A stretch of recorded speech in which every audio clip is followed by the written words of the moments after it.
If you're watching this, then a miracle has happened. My computer, which has burst at the seams, was able to power through this recording. If you're seeing this, thank you, computer. Making cinematic hyperpop, I made a beat, a song, a trailer for Hyperpop, the movie. This is what I came up with. What I'm gonna do is I'm gonna show it to you, and then I'll break it down by instrument sections, and then I'll go through some tips at the end. Here's what it sounds like.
All right, let's go over this by sections. The first is this orchestral section in the pink. All that is strings, intro, bass, and piano. For the strings, I've got something interesting going on. I'm doing a stereo like layering, a central signal and two signals on the left and right. I'm using a contact player called Session Strings. I think it's like $100 when I got it. It's got a tremolo down the middle. It's just a shaking sound. Sounds like this.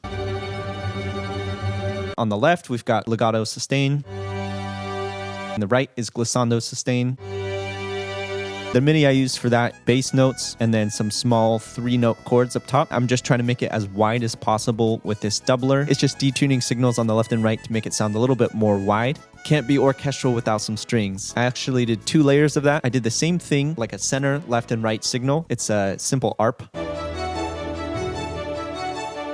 The center signal is forte, piano, crescendo. These are different articulations, basically ways of playing strings. Staccato on the left signal, spiccato on the right signal. The intro bass is kind of like a little ethereal, atmospheric. And then finally, we've got the piano in there. This piano is actually one that I ported in from Logic. I don't exactly remember how I did that, so don't ask in the comments.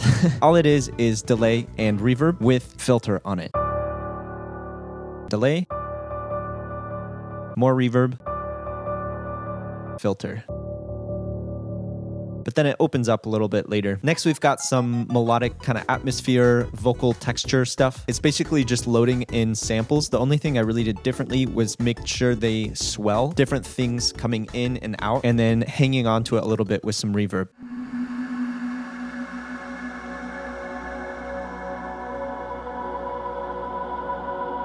Next, we've got drum sound effects. You know you gotta add them. It's cinematic. This is the type of stuff I'm talking about.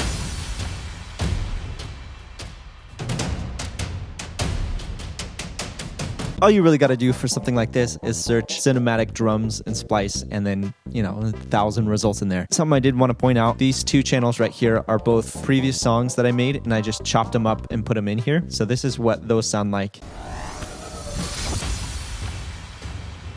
I recommend doing that. It saved me a lot of time getting like an idea out there. I want to point out one thing that I did right here. I took this sound that I found on Splice, I think. It started off sounding like this. I was like, I want this to sound a little more underground. So I put a EQ on there, like a low pass. but it didn't quite sound like how I wanted. So what I did is I turned this on warp and I stretched it out like this. I made sure the repitch setting was on there so it sounded really natural. Now it sounds pretty low. Next thing is this multicolored section of melodic sounds. It's the intro melody, plus the top layer that's added to it, these chords, and then this ARP.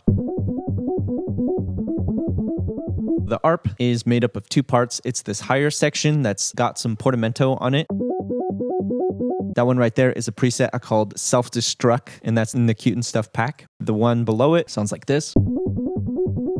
And that preset is Supply, also in the Cute and Stuff pack. Those go through a lot of automation, but mostly it is just the filter opening up. And then something that's interesting about this chord layer is just a saw with some distortion and cutoff filter on it. But the way the two notes interact sounds differently when it's pushed through a distortion.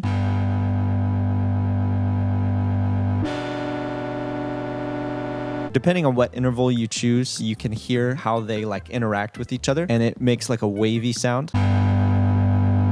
Next section is the bass. I really like the idea of having a bass that wasn't held out. That's why I went with this synth bass. That is the Petal Supply synth. And then this Umru 808 Nasty. I was really going for some Inception hits. Got to do it to him. Brass taps as well. That's what the bass sounds like. There's just an orange section with some little goodies in there. This is a vocal riser that I'm also using. It's called Voc Swipe. And then we've got this sample right here, which is near and dear to my heart. Kind of sounds like a Star Wars cinematic siren. I made this one many years ago. I wish I could show like the original file, but if you want to remake it, you take like a vocal sound, tune it so it like slides into one note and have it go like really low. And then this final little section, it's a preset from the Hyperpop pack volume 1. It's out on my website for free. Sounds like this. So that's all the instruments. I want to wrap it up by going through some tips, some little nuggets. The first is the chord progression. It was actually kind of linear. What I mean by that, it didn't like repeat. It's not like a loop through the entire thing. There's 4 main sections. This one is just like a drone, like a tonal thing. And then this section right here is fast chords. And then this section, I changed it up again because I wanted to add the big old synth bass. But by doing that, I can't change the bass and the chord progression real quick. So I slow that down.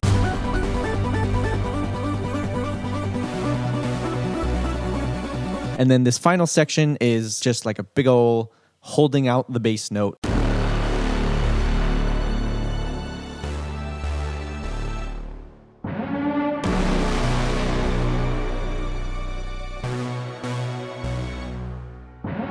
Yeah, so the chord progression kind of changed through the entire thing. I thought I kept the song interesting. Not saying you have to do that for every single song you do. It's just something to think about. Another tip I have, one melody at a time. If you look at the section for the melodies, they're not playing at the same time. 2 melodies at the same time is too much to keep track of. They don't have to like be playing the entire time. Even with your layers, if you're adding in a second layer, you don't always have to have it playing. If it's repetitive, like this one is, you can delay it, have it enter at a different time. And then the final tip I have is to keep interest even through like a slow build. Basically, it just boils down to low pass filters and slowly adding in elements. So that's all the tips I've got. I hope this video was helpful, inspirational, fun, or D, all of the above. Thanks so much for watching, and I'll see you in the next one.